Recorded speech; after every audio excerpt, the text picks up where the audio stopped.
जय महाराष्ट्र विद्यार्थी मित्रांनो, मराठी माहिती केंद्र या यूट्यूब चॅनलवर तुम्हा सगळ्यांचे स्वागत आहे।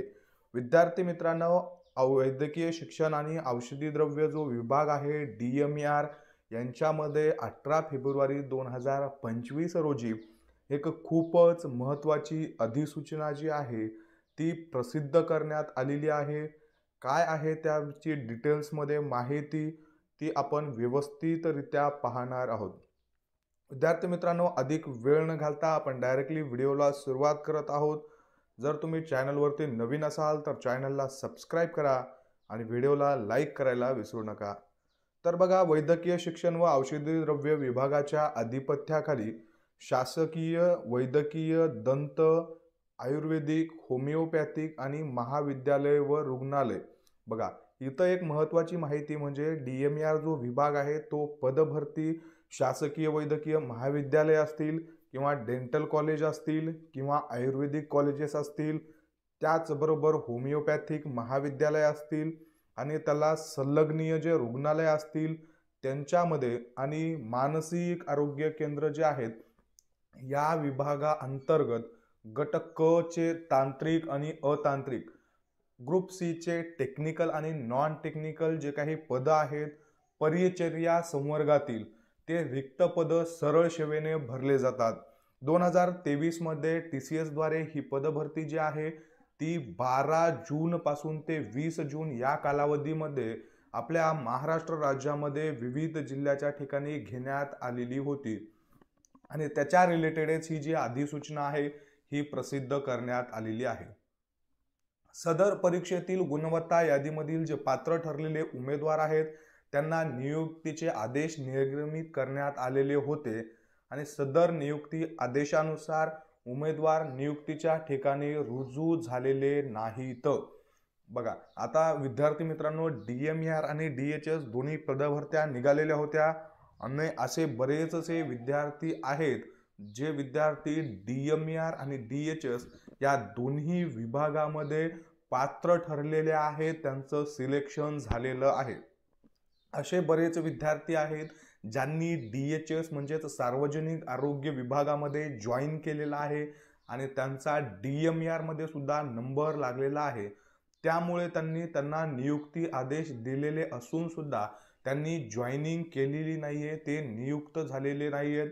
असे जे काही रिक्त पद आहेत, ज्या पदांचा उमेदवार उपलब्ध झालेले नाहीत किंवा ती रिक्त पदे गुणवत्ता यादीमधून भरण्याकरता उमेदवारांनी ऑनलाईन अर्ज व अपडेट केलेले मूळ कागदपत्र जे आहेत त्यांच्या जे झेरॉक्स आहेत त्या पडताळणीसाठी जे काही दिनांक होता, दिलेली वेळ होती त्यास उपस्थित राहायचे आहे। तर बघा, अशा बऱ्याचशा जागा आहेत जिथं विद्यार्थी भेटलेले नाहीयेत किंवा रुजू झालेले नाहीयेत। डॉक्युमेंट व्हेरिफिकेशन मध्ये काही जणांचं नॉट एलिजिबल झालेले आहेत। अशा ठिकाणी जे काही रिक्त जागा आहेत त्या जागा भरून काढण्यासाठी DMER मध्ये परत एकदा डॉक्युमेंट व्हेरिफिकेशन होणार आहे आणि त्यासाठी खाली दिलेले जे काही पद आहेत आणि त्या पदांसमोरील जो काही अनुक्रमांक आहे त्या विद्यार्थ्यांनी तिथं डॉक्युमेंट व्हेरिफिकेशनसाठी सगळे ओरिजिनल डॉक्युमेंट्स आणि त्या सगळ्यांच्या एक एक झेरॉक्स घेऊन जायचं आहे। कधी जायचं आहे बघा, उमेदवारांना प्रमाणपत्र पडताळणी झालेली आहे यापूर्वी ज्या उमेदवारांची डॉक्युमेंट व्हेरिफिकेशन झालेलं आहे त्यांनी जायचं नाहीये, त्यांना सोडून जायचं आहे।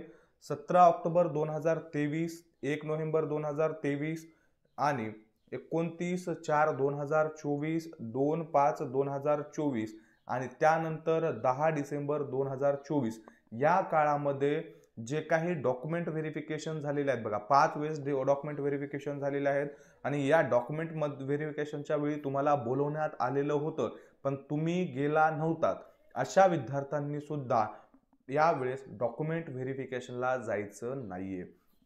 तर कोणते पद आहेत बघा, प्रयोगशाळा तंत्रज्ञ, प्रयोगशाळा तंत्रज्ञांसाठी अराखीव संवर्गातील 101 ते 150 त्या रँक मधील जे विद्यार्थी आहेत त्यांनी जायचं आहे, पण याआधी सिलेक्ट झालेले असतील किंवा या 5 डेट मध्ये त्यांना बोलवून सुद्धा ते गेलेले नाहीयेत किंवा जाऊन सुद्धा डॉक्युमेंट व्हेरिफिकेशन मध्ये त्यांचं काहीतरी डॉक्युमेंट्स कमी असल्यामुळे त्यांना नॉट एलिजिबल केलेलं आहे, अशा विद्यार्थ्यांनी जायचं नाहीये। जे फ्रेश विद्यार्थी आहेत, जे आतापर्यंत गेलेले नाही आहेत किंवा आतापर्यंत ज्यांना बोलवण्यातच आलेलं नव्हतं, अशाच विद्यार्थ्यांनी जायचं आहे. अजामधील 336 ते 514 रँकमधील, त्याच्यानंतर विजा अ मधील 111 ते 508 रँकमध्ये जे काही विजा अ कॅटेगरीचे स्टुडंट आहेत त्यांनी जायचं आहे. आणि EWS 363 ते 432 या रँकमध्ये जितके EWSचे विद्यार्थी येतील त्या विद्यार्थ्यांनी जायचं आहे. त्यानंतर प्रयोगशाळा सहाय्यक मधील अराखीव 206 ते 400 हे जे रँक दिलेले आहे हा अनुक्रमांक आहे. तुमच्या मार्कनुसार तुम्हाला अनुक्रमांक देण्यात आलेले होते. त्या अनुक्रमांकामध्ये जर तुमचा नंबर येत असेल, आता प्रयोगशाळा सहाय्यकचं इतर मागास वर्गामध्ये 251 ते 500 म्हणजे बघा, प्रयोगशाळा सहाय्यक या लिस्टमध्ये जे मेन लिस्ट आहे या मेन लिस्टमध्ये जर तुम्ही इतर मागास वर्गातील कॅन्डिडेट आहात आणि तुमचा रँक असणार आहे समजा 300, तर तुम्हाला जायचं आहे. पण तुम्हाला यापूर्वी कधी बोलवलेलं नसायला पाहिजे. तुम्ही DVला गेला नाहीत आणि तर तुम्हाला यावेळेस जाता येणार नाही. बोलवून जर नाही गेलात तर जाता येणार नाही. तुम्हाला पहिल्यांदाच बोलवण्यात येत आहे तर तुम्ही जायचं आहे. इथं तुम्हाला नियुक्ती दिली जाऊ शकत आहे. कधी जायचं आहे बघा विद्यार्थी मित्रांनो, प्रयोगशाळा तंत्रज्ञ आणि प्रयोगशाळा सहाय्यक जे विद्यार्थी आहेत यांनी 24 फेब्रुवारी 2025 रोजी सोमवार आहे त्या दिवशी तुम्हाला जायचं आहे. सकाळी 10 वाजेपासून तर 1:30 वाजेपर्यंत तुमचं डॉक्युमेंट व्हेरिफिकेशन होणार आहे. त्याचं ठिकाण असणार आहे शासकीय दंत महाविद्यालय रुग्णालय मुंबई, 3रा मजला व्याख्याता हॉल. या ठिकाणी तुमचं DV होणार आहे. तुम्हाला मुंबई येथे जायचं आहे DVसाठी. त्यानंतर बघा येतं काहीतरी टेक्निकल एरर आहे. जे 3ऱ्या पदाचं नाव आहे हे इथं त्यांना शो झालेलं नाहीये. मी याची इन्फॉर्मेशन काढून तुम्हाला टेलिग्राम चॅनलला मेसेज करतो. त्यानंतर पुढील पद आहे समाजसेवा अधीक्षक वैद्यकीय. त्यामधील सुद्धा रँक बघा, आता याच्यामध्ये अराखीव प्रवर्गातील ज्यांचे रँक 29, 32, 37, 39, 40, 42, 46 आहे याच विद्यार्थ्यांनी जायचं आहे. त्यानंतर इतर मागास वर्गातील ज्यांचे रँक 54 आणि 58 आहे त्यांनी जायचं आहे. भजक मध्ये 75, 193 आणि 199 ज्यांना मार्क आहेत त्यांनी तिथं उपस्थित राहायचं आहे. त्यानंतर विमाप्रामध्ये 162, 409 आणि 448 ज्यांचा नंबर आहे त्यांनी तिथं उपस्थित राहायचं आहे. डॉक्युमेंट व्हेरिफिकेशन दिवशी सोमवारी 22 तारखेला 24 तारखेला सोमवारी 10 ते 1:30 या वेळेमध्ये.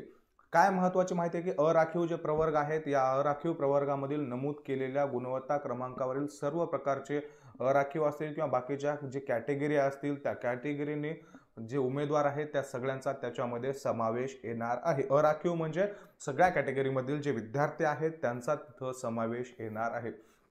विद्यार्थी मित्रांनो, ही जी आता डॉक्युमेंट व्हेरिफिकेशन होणार आहे हे डॉक्युमेंट व्हेरिफिकेशन शेवटचं असू शकतं. जे काही DMER विभाग आहे या विभागानं जवळपास 10 संवर्गातील जे पदं आहेत यांच्या वेटिंग लिस्ट लावणं थांबवलं आहे. ऑफिशियली त्याची माहिती दिलेली आहे.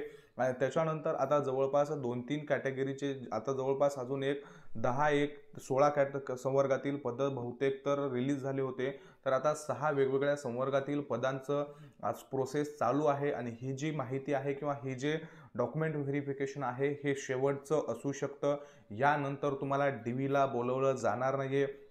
याचे रिझल्ट लागल्यानंतर या संवर्गातील जे काही पदभरती आहे ही सुद्धा ते थांबवू शकतात. आणि त्यानंतर DMER विभागामध्ये आपण आशा करू की नवीन पदभरती येईल. बघा, आरोग्य विभागामध्ये सगळे पद जवळपास कॉन्ट्रॅक्ट बेसवर भरले गेलेले आहेत. DMER मध्ये सुद्धा ऑलरेडी भरल्या गेलेल्या आहेत. त्यामुळं पदभरती लांबेल का किंवा लांबू शकते का, लवकर निघेल, हे सगळं सध्या अंदाज मांडणं थोडंसं अवघड आहे. पण विद्यार्थी मित्रांनो, नियमित पदभरती व्हावी, सगळ्या पदभरती कॉन्ट्रॅक्ट बेसवर होऊ नये यासाठी आपण प्रयत्न करत आहोत. त्यासाठी एक आपण व्हॉट्सअप ग्रुप पण तयार केलेला आहे. तुम्ही नक्की जॉईन करा. आपण तिथं लवकरात लवकर काहीतरी ॲक्शन घेऊन पदभरती ज्या आहेत ते बाह्य स्रोताद्वारे, बाह्य यंत्रणेद्वारे न होता नियमित पदभरती होईल यासाठी काहीतरी प्रयत्न करू. विद्यार्थी मित्रांनो, तुम्हाला आम्ही अशीच नवनवीन माहिती रोज देत असतो. त्यामुळे तुम्ही व्हिडिओला लाईक करत जा, आपल्या चॅनलला सबस्क्राईब करा आणि सगळे PDF नोट्स मिळवण्यासाठी टेलिग्राम चॅनल नक्की जॉईन करा. धन्यवाद.